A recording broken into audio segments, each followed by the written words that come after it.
The objective of the image restoring that concern the removal or reduction of degradation which have been occurring during the acquisition of the image. Such degradation may include noise, which are error in a pixel value or optical effects such as out of focus blurring or blurring due to the camera motion. The next objective होता है कि image restoration remains one of the most important area of the image processing का बहुत important area होता है, but it is emphasize the technique for dealing with the restoration rather than the degradation themselves or the property of electronic equipment which have arise that image degradation. The next आता है कि objective we may define noise to an degradation in the image signals caused by external disturbance. It is an image is being sent electronically from one place to another by a satellite or wireless transmission or through network cable. We may expect error to occur the image signals. अगर image signals के कारण कोई error generate हो रही है तो वो भी cause हो जाता है degradation के लिए. The next होता है Gaussian noise. अगर आप filter use करते हैं या फिर noise अगर हम use कर रहे हैं, Gaussian noise is an idealized form of white noise which is caused by the random fluctuation in the signal. Signals में जब भी random fluctuations आता है उसके corresponding भी noise create होता है जिसे हम image restoration में use करते हैं. Gaussian noise can be modeled by random value added to an image. हम random value add कर देते हैं.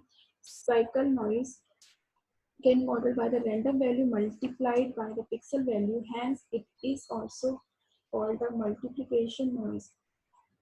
अगर हम बात करते हैं ऑब्जेक्टिव्स की तो डिफरेंट टाइप्स ऑफ ऑब्जेक्टिव्स होते हैं. इसकी करस्पॉन्डिंग इसमें अगर हम ओवरव्यू की बात करते हैं means image restoration like image enhancement attempt to improving the image quality को improve करने के लिए यूज होता है. some overlap existence between the image enhancement and restoration. कुछ overlap हो सकते हैं image restoration और image enhancement में. important difference होता है image enhancement largest subjective होता है while image restoration is mainly the objective process जिसे हम process करके large image या फिर image processing में यूज कर सकते हैं. then next आता है restoration attempt to recover an image that has been degraded by the using a prior knowledge about the degradation process. degradation process के बारे में हम prior knowledge होता है हम recover करने में image और restore करने के लिए हमें easy रहता है. The restoration technique involve modeling of degradation and apply the inverse process in order to recover the image. The image approach usually involve the criteria of goodness, that is means square error, smoothness, minimal description that is provide. Then next आता है कि हम बात करते हैं another category की तो spatial domain techniques होती है, frequency domain techniques होती है, another transformations होता है. आप कह सकते हो एक wavelength टेक्निक्स भी हम यूज कर सकते हैं. मॉडल बेस्ड अप्रोच होता है जिसमें बायसियन टेक्निक यूज कर सकते हैं. टोटल वेरिएशंस के लिए हम रेगुलराइजेशन कर सकते हैं. स्टेटिस्टिकल मॉडल का इमेज का यूज कर सकते हैं. अगर हम बात करते हैं डिग्रेडेशन मॉडल तो कि एफ ऑफ एक्स को मोबाइल जो हमारी इमेज होती है उसको इमेज डिग्रेड हो रही है तो उसकी करस्पॉन्डिंग ऑप्टिकल सिस्टम यूज करते हैं.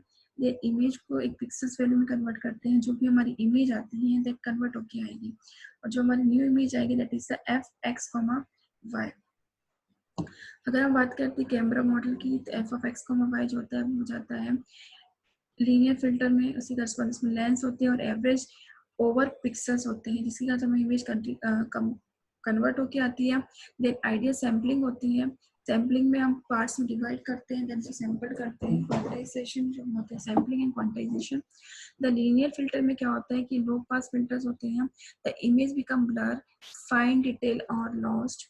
Sampling keeps the value of F of X comma Y as discrete positions में फॉर्म होती है. एक डिग्रेडेशन मॉडल की अगर बात करते हैं तो इसका नॉन लीनियर और लीनियर सैम्पलिंग हो सकती है. देन नॉइज रिडक्शंस कैसे करते हैं. Why is denoise important? Denoise important क्यों है. कोई हमारी ओरिजिनल इमेज है जिसमें इमेज हमें क्लियर नहीं आ रही है. अगर हम उसमें डिनॉइज प्रोसेस लगाते हैं तो इमेज हमारी क्लियरिटी के साथ आएगी.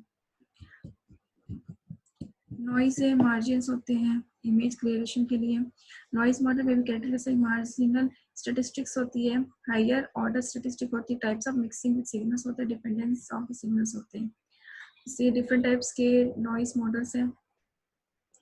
अगर डिफरेंट टाइप्स के नॉइज मॉडल यूज करते हैं. नॉइज जो होता है हमारा white and black white and coloured होता है. कोरिलेटेड होता है या रिलेटेड होता है।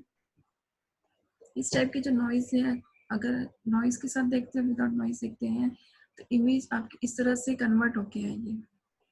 ये पिक्सल नॉइज भी हम कह सकते हैं कन्वर्ट करके। ये एक इमेज है, डिडक्शन इम्पल्स नॉइज में डिडक्ट किया है। इम्पल्स नॉइज हम डिडक्ट करते हैं तो इमेज जो है हमारा अगर 3x3 का है, इस फॉर्म में मीडियन के फॉर्म में मीडियन पिक्सल हम यूज करते हैं फिल्टर। इस तरह की इमेज है कि नॉइज फ्री ओरिजिनल इमेज है, मीडियन ओवरऑल करते हैं तो और भी ये इमेज जो है क्लैरिटी के साथ आएगी। व्हाइट नॉइज हमने इसमें रिमूव किया है यूजिंग अ फार्मूला। ये है हमारा इमेज रिस्टोरेशन प्रोसेस, जिसमें हमने क्या किया था, इमेज को रिस्टोर करवाया था करस्पॉन्डिंग नंबर ऑफ फिल्टर्स के थ्रू। इमेज हमारी जो है वो क्लैरिटी के साथ आएगी, जो हमारी ओरिजिनल इमेज है इसके अप्रॉक्सीमेट आएगी। इसमें इमेज शार्प होगी, ब्लर रिमूव होगा, एंड देन हम इमेज को रिस्टोर करवाएंगे। Okay, thank you.